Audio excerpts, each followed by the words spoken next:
Welcome to be bright channel. आज की इस वीडियो में हम 10th क्लास फिज़िक्स के चैप्टर नंबर 10 या 1 simple harmonic motion and waves के एक्सरसाइज प्रॉब्लम न्यूमेरिकल्स को सॉल्व करेंगे। जबकि ये इस चैप्टर के हवाले से हमारा जो है वो पार्ट 1 होगा, जिसके अंदर हम एक्सरसाइज के 10.1, 10.2 और 10.3 यानी 3 न्यूमेरिकल्स को ही कवर करेंगे। जबकि इसके जो बकिया न्यूमेरिकल हैं, रिमेनिंग न्यूमेरिकल्स को हम फर्दर जो हमारा पार्ट बी और पार्ट 2 और पार्ट 3 के अंदर हम उसको कवर करेंगे। तो सबसे पहले क्वेश्चन की स्टेटमेंट को रीड करते हैं 10.1 के। The time period of a simple pendulum is 2 second. What will be its length on the earth? What will be its length on the moon? If gravitation acceleration on moon equal हमारे पास है gravitation acceleration on earth divided by 6 के। यहाँ पर हमारे पास gravitation acceleration on moon और अर्थ के दरमियान रिलेशनशिप दिया गया है, जिससे हम जो है वो ग्रेविटेशन एक्सेलेरेशन ऑन मून जो है वो फाइंड आउट कर सकते हैं। वेयर जी ई यानी ग्रेविटेशन एक्सेलेरेशन ऑन अर्थ जो है वो उसकी वैल्यू हमारे पास है 10 मीटर पर सेकेंड स्क्वायर। तो बेसिकली यहाँ पर ये है कि एक तो time period of the simple pendulum हमें गिवन है, जबकि हमें लेंथ फाइंड आउट करनी है अर्थ के ऊपर भी और मून के ऊपर भी। किसकी? सिंपल पेंडुलम की। और ग्रेविटेशन एक्सेलेरेशन का जो है वो हमें यहाँ पर बताया गया है कि मून के ऊपर कितना होगा और अर्थ के ऊपर कितना होगा। तो सबसे पहले तो इसको डायग्राम की मदद से समझ लेते हैं। ये हमें पेज नंबर 4 के ऊपर जो है एक सिंपल पेंडुलम की डायग्राम को यहाँ पर दिखाया गया है।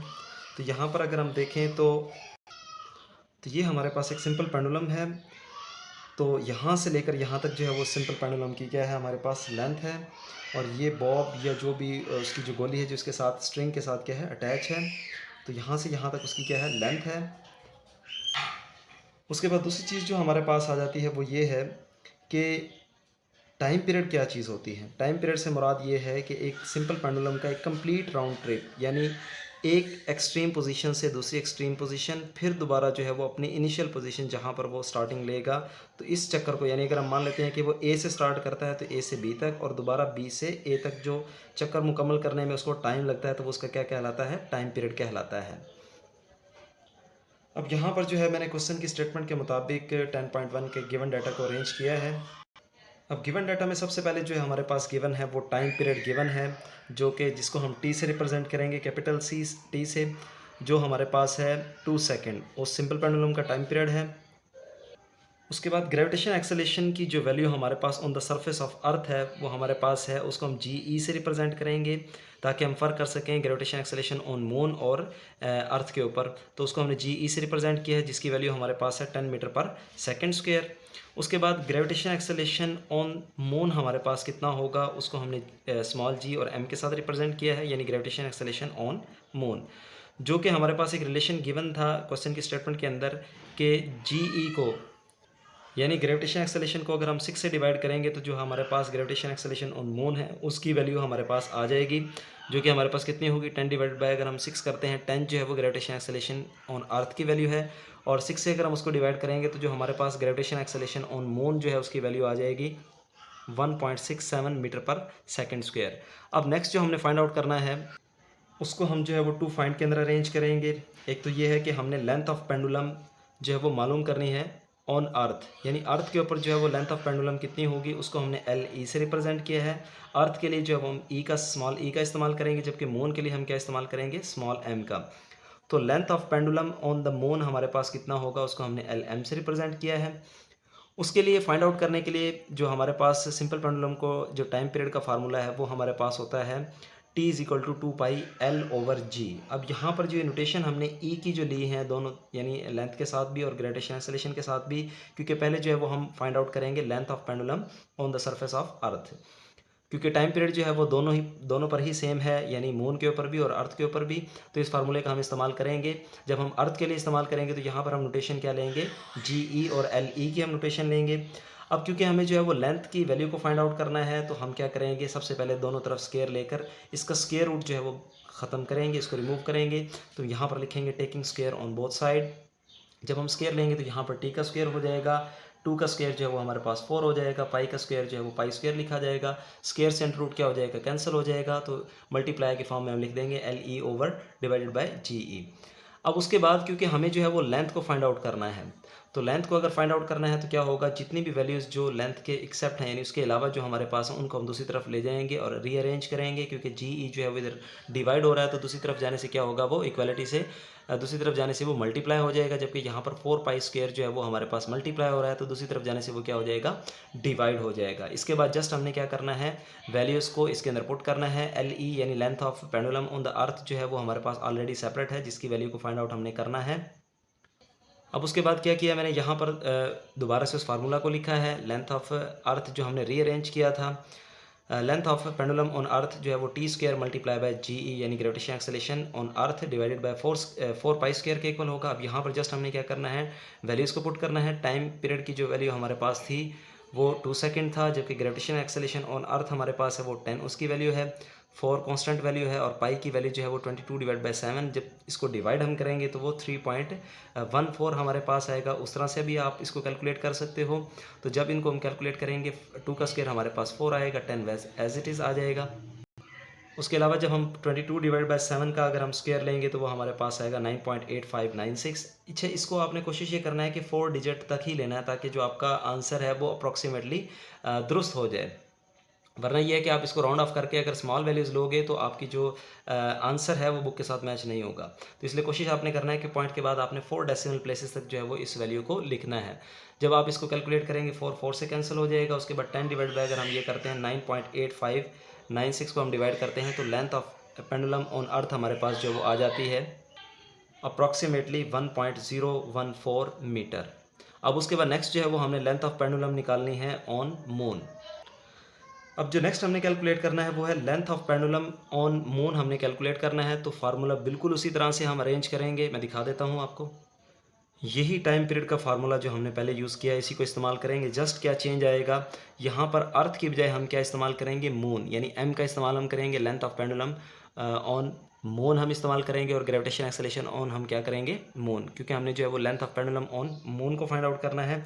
तो इसी फार्मूले का हम इस्तेमाल करेंगे। तो इसको मैंने बिल्कुल जिस तरह से हमने इस फार्मूला को अरेंज किया था यहाँ पर, ताकि हम length of pendulum on earth निकाल सकें, तो इसके लिए हमने वैल्यूज़ को इस तरह से अरेंज किया था। उसी पैटर्न पर आपने जो है वो वैल्यूज़ को रीअरेंज करना है। तो यहाँ पर जो है मैंने इसी तरह से वैल्यूज़ को रीअरेंज किया है ताकि length of pendulum on moon हम find out, length of pendulum on moon जो है वो हम फाइंड आउट कर सकें। तो ये यहाँ पर सबसे पहले अरेंज करने के बाद जस्ट हमने क्या करना है, इनकी वैल्यूज़ को यहाँ पर पुट करना है। टाइम पीरियड की वैल्यू जो कि हमारे पास ऑलरेडी 2 सेकंड है, उसकी वैल्यू को पुट हमने किया। यहाँ पर ग्रेविटेशन एक्सेलेरेशन ऑन मून जो कि हमने फाइंड आउट किया था वो हमारे पास था 1.67 मीटर पर सेकंड स्क्वायर, और ये हमारे पास 4 जो है वो कांस्टेंट वैल्यू है, फार्मूला के अंदर गिवन है। और पाई का स्क्वायर जब हम लेंगे तो वो 22/7 या 3.14 का हम स्क्वायर ले लेंगे। उसके बाद क्या है, 2 का स्क्वायर 4, इसको एज इट इज़ लिख लिया, और ये 1.67 एज इट इज़ आ गया हमारे पास। 4 जो है वो 4 से कैंसिल हो जाएगा, जबकि 3.14 का अगर हम स्क्वायर लेंगे तो वो हमारे पास आएगा 9.8596। अब इनको जब हम डिवाइड करेंगे आपस में, 1.67 को 9.85 से जब हम डिवाइड करेंगे तो जो आंसर हमारे पास आएगा वो आएगा अप्रॉक्सीमेटली 0.16 आएगा। उसके बाद जो वैल्यू हमारे पास है वो 5 या 5 से ग्रेटर है, इसलिए हमने इसको राउंड ऑफ करके क्या लिखा है, 0.17 मीटर। तो इस तरह से हमने length of pendulum on moon जो है उसको फाइंड आउट कर लिया है। अब नेक्स्ट उसके बाद जो न्यूमेरिकल हमारे पास 10.2 है उसकी स्टेटमेंट को देखते हैं।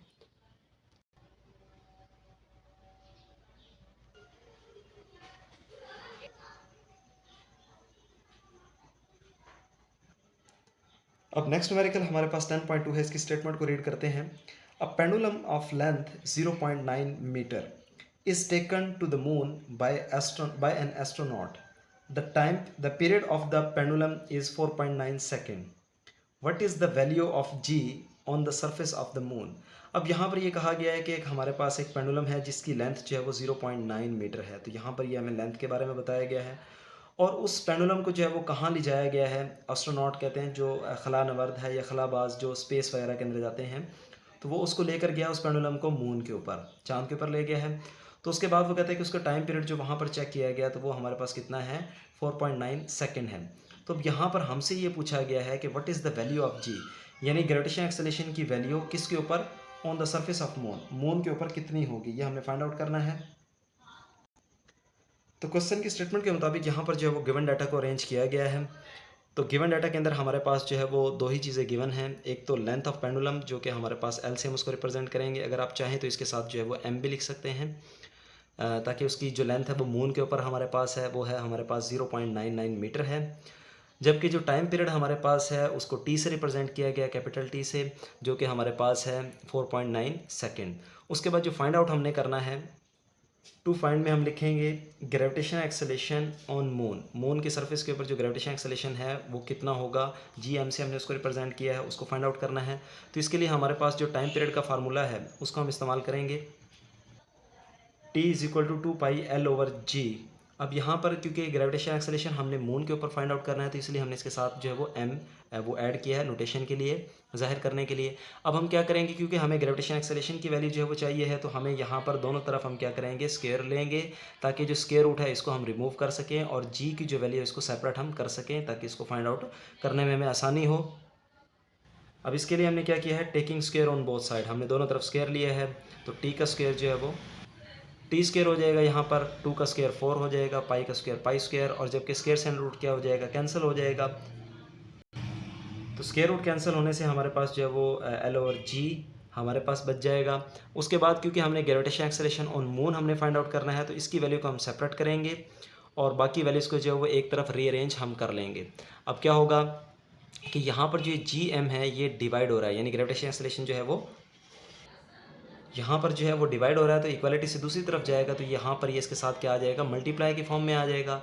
और जो टी स्क्वायर हमारे पास है इधर मल्टीप्लाई होगा जी एम के साथ, तो ये दूसरी तरफ जाएगा, तो क्या हो जाएगा, डिवाइड हो जाएगा। बाकी ये वैल्यूज़ जो है वो यहाँ पर एज इट इज़ हमारे पास पड़ी रहेंगी। अब उसके बाद हम क्या करेंगे, जस्ट वैल्यूज़ को इनके अंदर पुट करना है।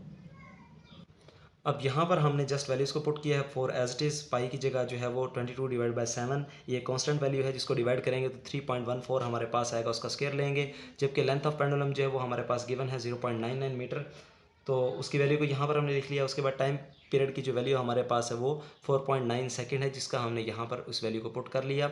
उसके बाद हम क्या करेंगे, जस्ट इन वैल्यूज़ को आपस में स्क्वायर लेने के बाद मल्टीप्लाई करेंगे, और इसका स्क्वायर लेने के बाद उसके साथ हम क्या करेंगे, इसको डिवाइड करेंगे। तो इनकी वैल्यूज़ जो हमारे पास 3.14 का स्क्वायर लेने से जो आता है वो 9.8596 आ जाएगा, 0.99 ऐसे ही आ जाएगा, 4 भी एज इट इज़ आ जाएगा। जबकि 4.9 का हम स्क्वायर लेंगे तो जो हमारे पास वैल्यू आएगी वो आएगी 24.01। अब इन वैल्यूज़ को हम क्या करेंगे, मल्टीप्लाई करने के बाद 24.01 से हम डिवाइड करेंगे। तो इन सब वैल्यूज़ को मल्टीप्लाई करने से जो आंसर हमारे पास आएगा वो आएगा 39.044 डिवाइडेड बाय 24.01 हम करेंगे, तो जिससे आंसर हमारे पास आएगा, इन दोनों को डिवाइड करने से वो आएगा 1.63 मीटर पर सेकेंड स्क्वायर। तो जो ग्रेविटेशन एक्सेलेरेशन ऑन मून हमारे पास होगा वो कितना होगा, 1.63 मीटर पर सेकेंड स्क्वायर। यही हमने जो है वो फाइंड आउट करना था।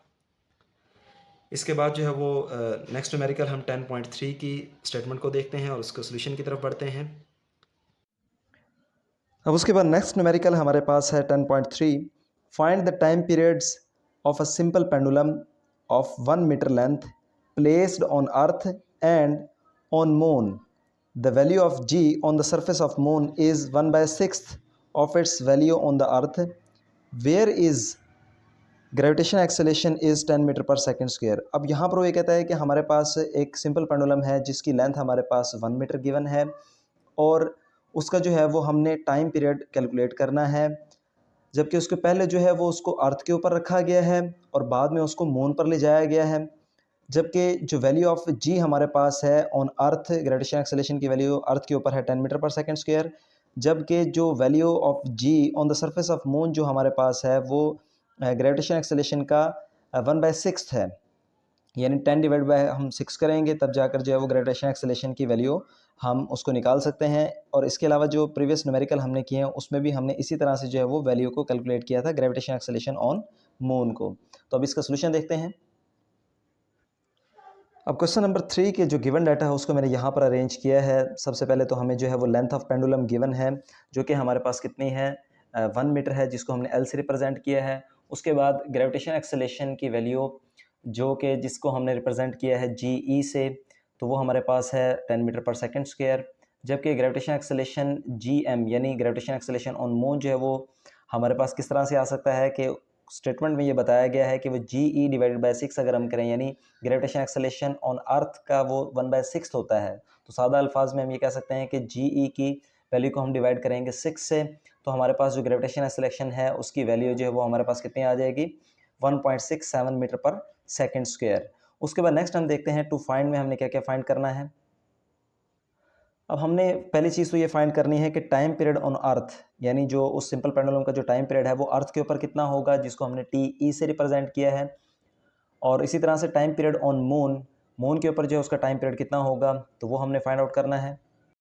तो time period of simple pendulum के लिए जो फार्मूला हमारे पास होता है वो t is equal to 2πL/g के इक्वल होता है। और यहाँ पर जो e हमने लिया है नोटेशन के लिए वो ये इस चीज़ को जाहिर करता है कि ये टाइम पीरियड ऑन अर्थ है, तो इसके लिए जो है वो ग्रेविटेशन एक्सेलरेशन जो है वो उसकी वैल्यू भी हमें अर्थ के लिए ही जो लेनी होती है वो हम वैल्यू यहाँ पर पुट करेंगे। तो टाइम पीरियड जो है वो हमने फाइंड आउट करना है, 2 एज इट इज़ आ जाएगा। पाई की जो वैल्यू हमारे पास है वो 22/7 है, जबकि लेंथ ऑफ पेंडुलम हमारे पास 1 गिवन है। और जी ई यानी ग्रेविटेशन एक्सेलरेशन की वैल्यू जो है वो ऑन अर्थ जो है वो हमारे पास 10 होती है, इसको हम यहाँ पर पुट करेंगे। उसके बाद हम इनको यानी 22/7 करेंगे, इसको जो है वो डिवाइड करने के बाद 2 से मल्टीप्लाई करेंगे, तो हमारे पास जो आंसर आएगा 6.28। और 1/10 अगर हम करते हैं तो 0.1 हमारे पास आएगा, इसका स्क्वायर रूट लेंगे और स्क्वायर रूट लेने से हमारे पास जो आंसर आता है 0.3162 है। इसको फिर हम मल्टीप्लाई करेंगे 6.28 से। तो इस तरह से जब इनको हम मल्टीप्लाई करेंगे आपस में तो टाइम पीरियड ऑन अर्थ हमारे पास जो है वो आ जाएगा, जो कि अप्रॉक्सीमेटली 1.99 या हम कह सकते हैं 2 सेकेंड। ये टाइम पीरियड हमारे पास है ऑन अर्थ पर। और उसके बाद हमने कैलकुलेट करना है टाइम पीरियड ऑन मून। अब नेक्स्ट हमने फाइंड आउट करना है टाइम पीरियड ऑन मून, यानी सिंपल पेंडुलम का जो टाइम पीरियड है वो मून के ऊपर कितना होगा। तो टाइम पीरियड का वही फार्मूला रहेगा, लेकिन यह है कि हम नोटेशन यहाँ पर जो है वो टाइम पीरियड फॉर मून के लिए m रिप्रेजेंट करेंगे यहाँ पर। और ग्रेविटेशन एक्सेलरेशन जो है वो मून वाला हम लेंगे, जो कि हमारे पास 1.67 जिसकी वैल्यू को हमने कैलकुलेट किया था। तो यहाँ पर जो है वो जस्ट हम वैल्यूज़ को पुट करेंगे, 2 एज इट इज़ आ जाएगा, पाई की value 22/7 multiply by length of pendulum हमारे पास है 1 मीटर और ग्रेविटेशन एक्सेलरेशन ऑन मून हमारे पास आएगा 1.67, इसकी वैल्यू को हम यहाँ पुट करेंगे। इन दोनों को हमने डिवाइड करने के बाद जब मल्टीप्लाई किया एज इट इज़, जिस तरह से हमने टाइम पीरियड ऑन जो अर्थ हमने कैलकुलेट किया था उसमें भी ये वैल्यू हमारे पास थी, तो इन दोनों को डिवाइड करने से 2 से मल्टीप्लाई करने से हमारे पास जो आंसर आएगा 6.28 आएगा। उसके बाद 1 डिवाइड बाय हम 1.67 करेंगे, तो हमारे पास जो आंसर आएगा 0.5988। अब इसका हम स्क्वायर रूट लेंगे और स्क्वायर रूट लेने के बाद इसको 6.28 से हम मल्टीप्लाई करेंगे, तो मल्टीप्लाई करने से हमारे पास जो आंसर आएगा वो 4.9 सेकेंड आएगा। तो ये टाइम पीरियड ऑन मून हमारे पास है सिंपल पेंडुलम का। तो ये आज का हमारा इस पार्ट का जो है वो लास्ट न्यूमेरिकल था। बकिया जो न्यूमेरिकल हैं वो पार्ट 2 और पार्ट 3 के अंदर जो है वो हम कवर करेंगे इंशाल्लाह। उम्मीद है आपको आज की वीडियो जो है वो पसंद आई होगी। तो मैं आपसे गुजारिश करूंगा कि अगर आपको मेरी वीडियो पसंद आई है तो मेरी वीडियो को लाइक करें, मेरे चैनल को सब्सक्राइब करें, ज़्यादा से ज़्यादा लोगों तक शेयर करें। Thank you.